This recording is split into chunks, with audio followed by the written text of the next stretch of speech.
Quer ver a questão da prisão do Daniel Silveira, por exemplo? Tá. Ele falou muita coisa que eu condeno. Mas não é um ministro que resolve abrir um inquérito, que resolve investigar e resolve punir o cara. Isso já aconteceu antes? Isso daí realmente um caso interessante porque assim, não me parece o papel do Supremo mesmo. Não, não pode ser isso aí. Se você, por exemplo, se sentir ofendido por palavras minhas, você entra na justiça. Você não pode prender o cara. E ficou preso 9 meses, praticamente. Agora, por que eu não entrei em campo nessa questão? Porque o ministro Alexandre de Moraes resolveu dar uma canetada, né, criou a figura do flagrante continuado.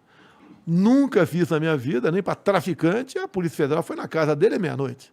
E daí ele ficou preso 9 meses. Mas na semana seguinte, ato contínuo a prisão dele, a Câmara dos Deputados diz que a prisão era legal.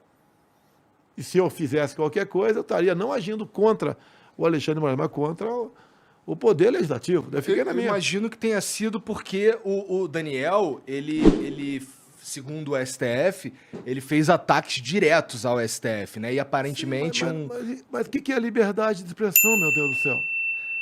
O que é liberdade? O parlamentar, a Constituição de 88, tá? Eu cheguei em 91. E naquela época começava a se punir parlamentar ao arrepio do artigo 53. O que dizia o artigo 53?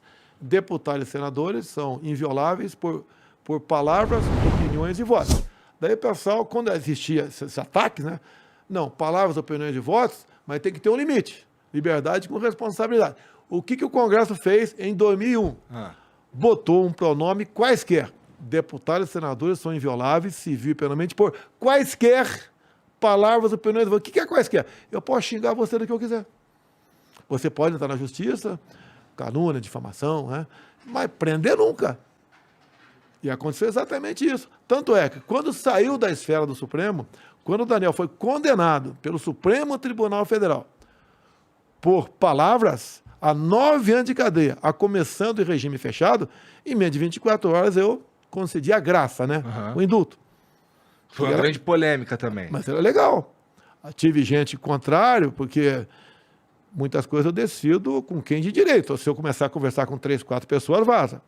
Teve ministros que eu conversei e foram contrários. Você vai arranjar uma briga com o Supremo. Olha, eu posso brigar com qualquer um, menos com a minha consciência. Eu vi um parlamentar, porque eu fui deputado também.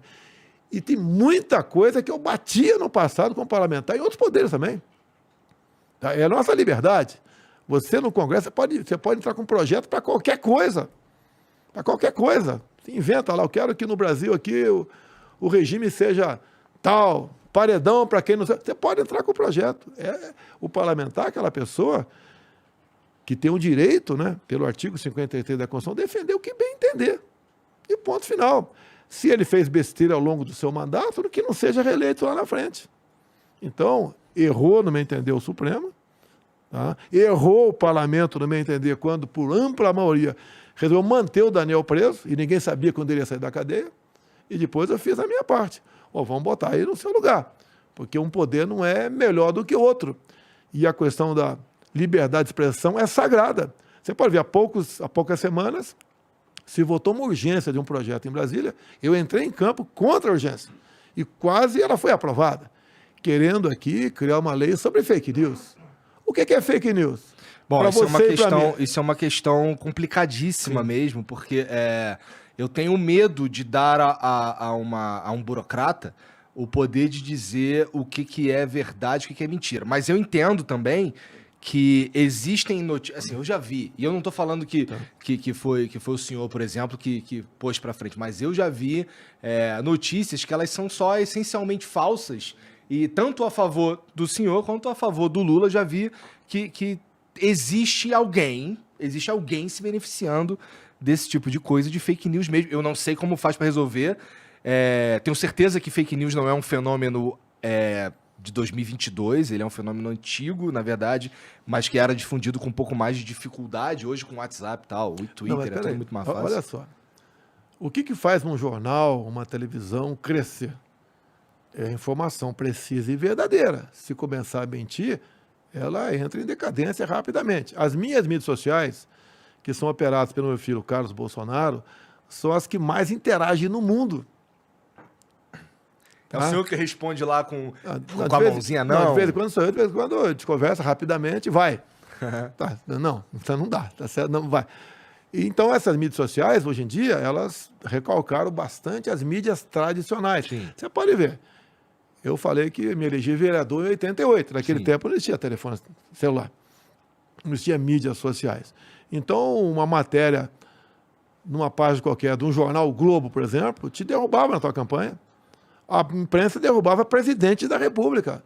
Você não tinha como reagir àquele fake news da imprensa. Alguém acha que Folha, Estadão, Globo, Isto É, antagonista, não tem matérias ali completamente dissociadas da verdade. Mas você acha que eles têm realmente o poder de influenciar? Você acha que eles conseguem, de fato, mudar o rumo de uma eleição? Não, perderam bastante esse poder.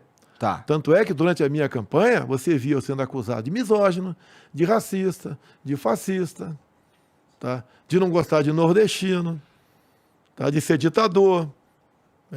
Fui massacrado pela mídia. Se bem que eu comecei a aparecer na mídia, na verdade, em 2010. De 91 até 2010, 20 anos pela frente, né? E eu tinha minha vida de parlamentar, o pessoal dizia que eu era encrenqueiro. Não, eu comprava a briga lá. Então, vários momentos lá de comissões que o cara ia falar lá, abobrinha, daí eu reagia.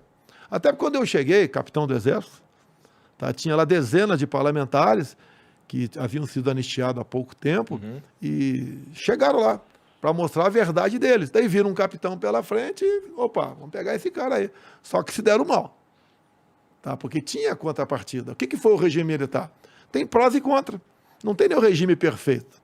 Por que aconteceu o 64? Até eu peguei o filho da Mira Leitão, né? Foi me entrevistar. E eu tenho o vídeo.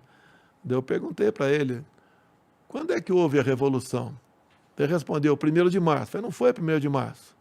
Não foi 31 de março? Ah, foi 31 de março. Né? Quando é que tinha o presidente aí deixou de ser presidente na época. Então foi 31 de março. Eu falei, não foi 31 de março, foi dia 2 de abril. Quem caçou o João Goulart não foram os militares, foi o Congresso Nacional. O Congresso, numa sessão de 2 de abril de 64, caçou. Dia 11, o Congresso votou no Marechal Castelo Branco, e dia 15 ele assumiu. Não houve um pé na porta, porque os golpes se dão com o pé na porta, com fuzilamento, com paredão. Foi tudo de acordo com a Constituição de 47, ou 46. Tudo de acordo. Nada fora dessa área. Nem ele sabia da história verdade. Ele estava divulgando um livro da mãe dele. Nem ele sabia o que aconteceu realmente 31, 2 de abril, 11 de abril e 15 de abril. Ninguém sabia. Mas o contexto em si acaba indicando que as coisas aconteceram. Podemos dizer, o senhor concordaria se eu dissesse que foi um golpe dentro das regras? Ou foi Bem, se você quiser falar em golpe, fala que o parlamento deu golpe, não os militares. Não foram os militares. Que quem tornou vaga a cadeira do João Goulart foi o Congresso Nacional.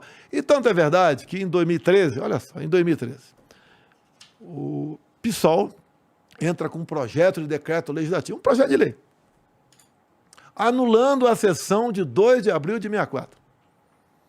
Foi uma sessão que durou várias horas. 2013? 2013, várias horas. Tá? Eles anularam a sessão de 2 de abril de 64, que foi a sessão que cassou, que tornou vago a cadeira do João Goulart. E eu discursei por 3 ou 4 vezes, sozinho. Todo mundo contrário, né, a favor do projeto, e eu discursando contrário do projeto, todo mundo a favor. Daí, dado momento, eu falei, Lênin apagava fotografias. O nosso parlamento está apagando fatos. Agora, eu tinha uma cópia do Diário do Congresso. Está comigo até hoje. O resto foi incinerado ou foi pintado de negrito. Por que isso? Por que não mostrar a verdade para a população? Se errou, tudo sem problema nenhum. É porque eu enxergo a política, de uma maneira geral, como Pô, com todo respeito, mas eu sinto parece um teatro, assim, meio sem graça, assim. Tem, sim. Triste. Tem, sim. E pra mim, eu falei pro senhor aqui fora do ar, e vou repetir, Eu acho que, assim, eu não conheço pessoalmente, mas eu tenho certeza que o seu pior defeito é ser político, cara. Porque... Não, entendo na política é meio por acaso. As coisas que acontecem ali, elas são muito sujas.